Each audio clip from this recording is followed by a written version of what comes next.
Puri kami sa'yo, Panginoong Hesus Kristo. Nagpupuri kami sa'yo, Panginoong Hesus Kristo.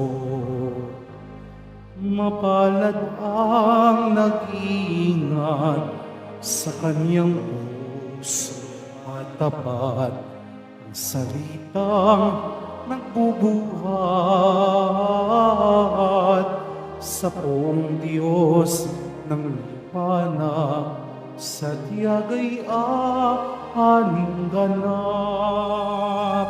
Nagpupuri kami sa'yo, Panginoong Hesus Kristo. Sumainyo ang Panginoon, At sumaiyo rin. ang mabuting balita ng Panginoon ayon kay San Lucas. Papuri sa iyo, Panginoon.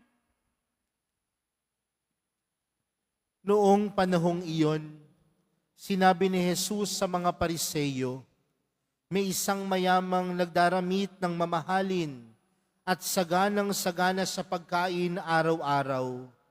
At may isa namang pulubing nagangalang Lazaro, tad-tad ng sugat, nakalupasay sa may pintuan ng mayaman upang mamulot kahit mumong nauhulog mula sa hapag ng mayaman. At dooy nilalapitan siya ng aso at dinidilaan ng kanyang mga sugat. Namatay ang pulubi at dinala ng mga anghel sa piling ni Abraham. Namatay rin ang mayaman at inilibing. Sa gitna ng kanyang pagdarusa sa Hades, tumingala ang mayaman at kanyang natanaw sa malayo si Abraham, kapiling ni Lazaro, at sumigaw siya, Amang Abraham, mahabag po kayo sa akin. Utusan ninyo si Lazaro na isawsaw sa tubig ang dulo ng kanyang daliri at palamigin ang aking dila, sapagkat naghihirap ako sa apoy na ito. Ngunit sinabi sa kanya ni Abraham, Anak, alalahanin mong nagpasasa ka sa buhay sa ibabaw ng lupa at si Lazaro'y nagtiis ng kahirapan. Ngunit ngayoy, inaaliw siya rito, samantalang ikaw na may nagdurusa. Higit sa lahat, inilagay sa pagitan natin ang isang malaking bangin upang ang mga narini ay hindi na makaparian at ang mga nariyan ay hindi na makaparini. At sinabi ng mayaman, kung gayon po, Amang Abraham, ipinamamani ko sa inyong papuntahin si Lazaro sa bahay ng aking ama, sapagkat ako'y may 5 kapatid na lalaki. Paparoonin nga ninyo siya upang balaan sila at nang hindi sila humantong sa dakong ito ng pagdurusa. Ngunit sinabi sa kanya ni Abraham, nasa kanila ang mga sinulat ni Moises at ng mga propeta. Pakinggan nila ang mga iyon. Hindi po sapat ang mga iyon, tugon niya. Ngunit kung pumunta sa kanilang isang patay na muling nabuhay, tatalikdan nila ang kanilang mga kasalanan. Sinabi sa kanya ni Abraham, kung ayaw nilang pakinggan ang mga sinulat ni Moises at ng mga propeta, hindi rin nila paniniwalaan kahit isang patay na muling nabuhay. Mga kapatid, ang mabuting balita ng Panginoon. Pinupuri ka namin, Panginoong Hesukristo. Magsiupo muna po ang lahat. Magandang tanghali po sa inyong lahat. Pakibati nga po ang katabi at sabihin sa katabi, magandang tanghali. Mga kapatid, tayo pa din po ay nagdinilay at patuloy na inihahanda ang ating mga sarili ngayon pong 2nd linggo sa panahon ng Kwaresma. At sa atin pong ebanghelyong napakinggan po natin ang kwento ng isang mayaman at ang kwento ni Lazaro.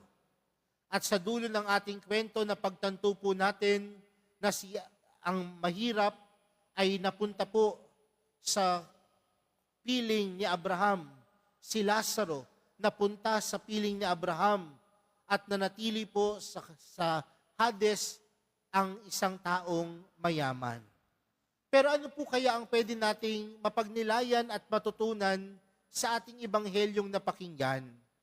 Yung mayaman, sabi po dito sa ating ebanghelyo, sagana ang kanyang pagkain at puno ng magandang kasuotan ang kanyang mga damit. Maganda ang kanyang pananamit at sagana ang pagkain. Pero hindi na niya namamalayan na sa labas ng kanyang tahanan ay merong isang naghihikahos na ang pangalan ay Lazaro na umaasa na lamang sa mga mumong nalalaglag sa kanyang hapagkainan. Mga kapatid, tandaan po natin na ang bawat isa po sa atin ay may kaugnayan. Dahil tandaan natin nung tayo ay nilikha ng Diyos, tayo ay nilikha niya bilang isang pamilya. Tayo ay nilikha niya bilang mga magkakapatid.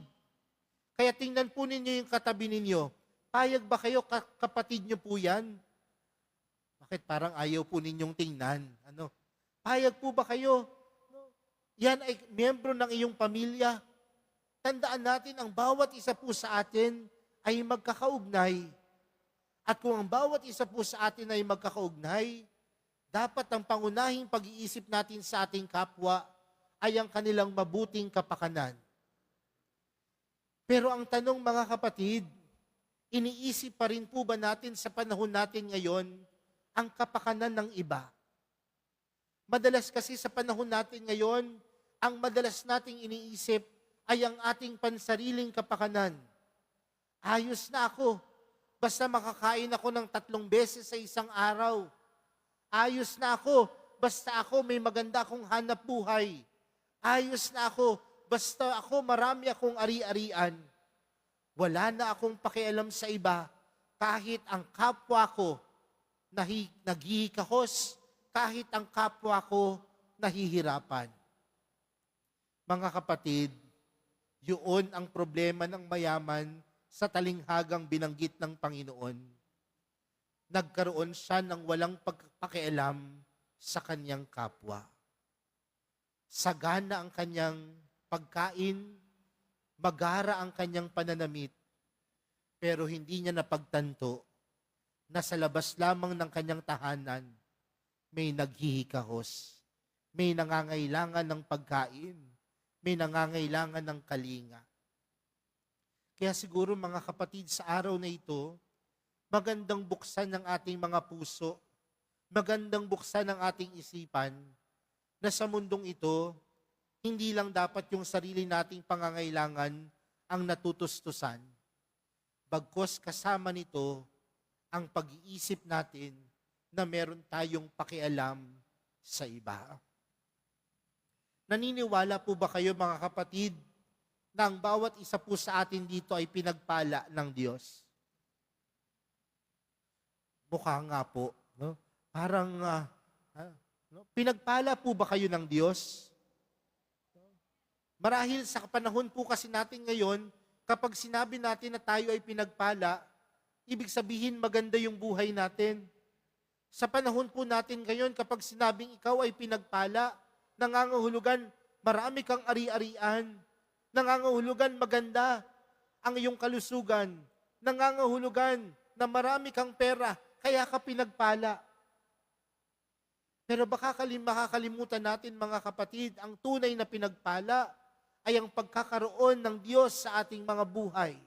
Dahil lahat ng pagpapala nagmula sa mahal na pong Jesus Nazareno.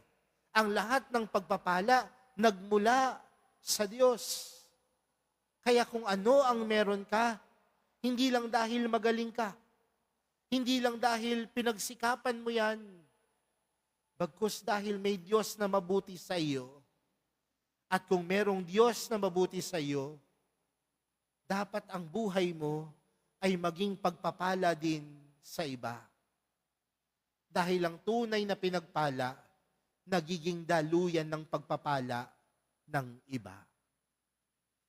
Kaya kung sa tingin mo puno ka ng pagpapala, huwag kang maging makasarili. Kung sa tingin mo nakatatanggap ka ng napakaraming pagpapala mula sa Diyos, huwag mong sarilinin. Isipin mo din ang kapakanan ng iba na marami sa iyong paligid nangangailangan ng kalinga, nangangailangan ng tulong. At oras na ikaw ay naging pagpapala para sa ibang nangangailangan, doon mo tunay na magsasabing, ikaw ay tunay na pinagpala. Kaya nga mga kapatid, ang taong makasarili, hindi yan mapupunta kung saan man. Kundi ang taong makasarili, marahil mapupunta yan sa impyerno.